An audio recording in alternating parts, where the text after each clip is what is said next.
Bismillahirrahmanirrahim. Assalamualaikum warahmatullahi wabarakatuh. Selamat datang kembali bersama kami di channel Asril Hidayat. Terima kasih bagi teman-teman yang menyempatkan untuk menonton informasi dalam video ini, karena dalam video ini akan kami sampaikan informasi terbaru, progres terbaru dari perkembangan seleksi P3 guru untuk jabatan fungsional guru. Jadi teman-teman guru honorer yang sudah lolos passing grade namun belum mendapatkan informasi, dan juga teman-teman guru honorer yang belum lolos passing grade, silahkan simak informasi ini hingga akhir, karena menurut pendapat kami ini merupakan progres yang cukup mengembirakan. Namun sebelum kita masuk di pembahasan, bagi teman-teman yang baru saja menemukan channel ini, silahkan subscribe dan jangan lupa nyalakan lonceng notifikasinya. Terima kasih. Kita ke pembahasan.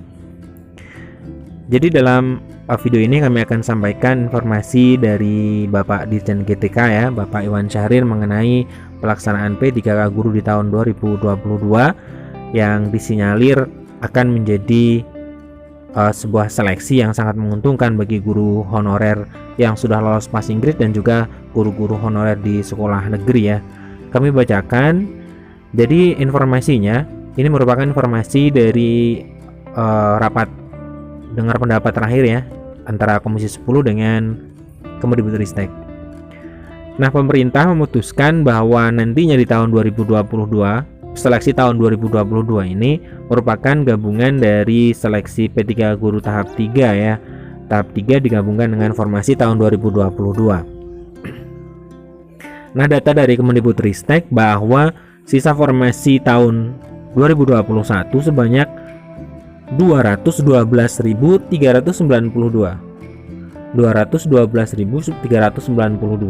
ini merupakan sisa formasi di tahun 2021. Kemudian di tahun 2022 ini ada 970.410 formasi. Nah, ini menurut Dirjen GTK, jika pemerintah itu mengusulkan semuanya, nantinya akan ada formasi sebanyak ini.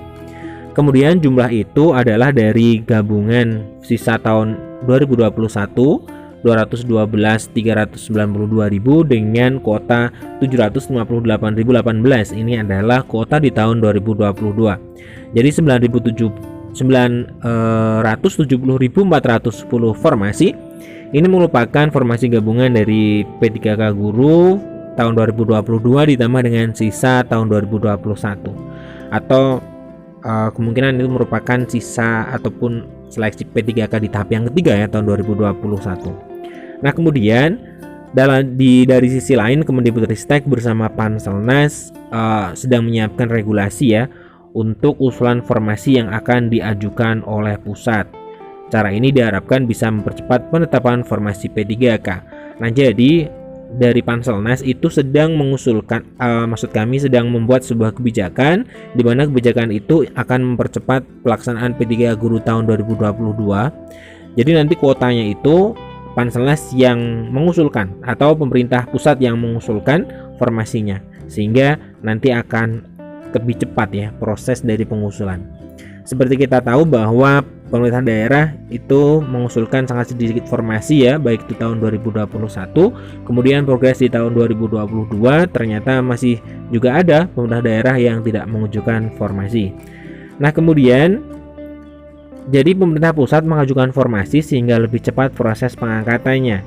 Hal senada juga disampaikan Deputi SDM Aparatur Kemenpan RB Bapak Alex Denny.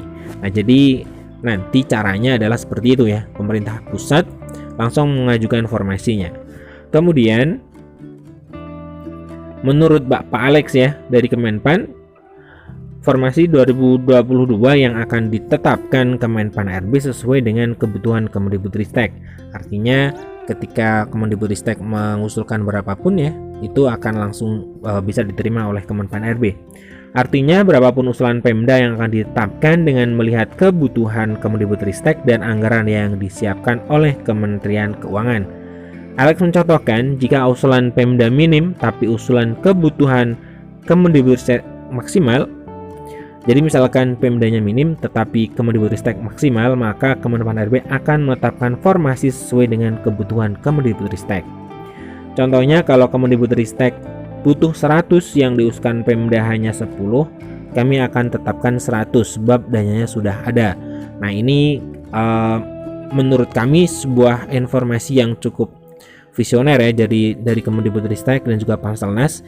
Jadi ketika tahun 2022 slot yang disediakan banyak tapi Pemda mengajukannya sedikit, maka dari Kemenpan RB langsung menetapkan formasi Kemendikbudristek itu adalah formasi yang nantinya diperebutkan di seleksi P3K tahun 2022. Kenapa seperti ini? Terang Pak Alex, karena memang dananya sudah ditetapkan oleh Kemenkeu. Nah, kemudian dengan perubahan tersebut, lanjut Alex, diharapkan program 2 juta P3K guru akan cepat terrealisasi. Kemenpan RB juga sangat mendukung program Kemendikbudristek ini karena penyelesaian honorer hanya sampai 2023. Kalau Pemda mengusulkannya sedikit tetapi kebutuhan guru sebenarnya banyak, kapan selesainya masalah honorer? Itu sebabnya pemerintah mengubah mekanisme pungkasnya.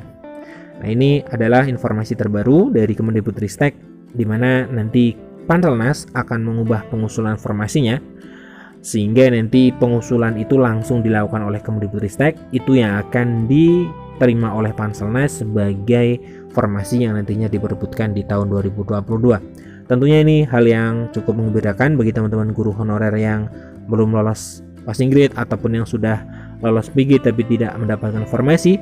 Karena semakin banyak, lagi-lagi kami katakan ya, semakin banyak formasi yang dibuka, tentunya kesempatan bagi teman-teman menjadi ASN P3K ini semakin terbuka lebar. Sekian informasi dari kami, semoga bermanfaat. Bagikan informasi ini jika informasi ini menurut teman-teman sekalian bisa memberikan pencerahan bagi guru-guru honorer sekalian. Terima kasih, kami akhiri. Assalamualaikum warahmatullahi wabarakatuh.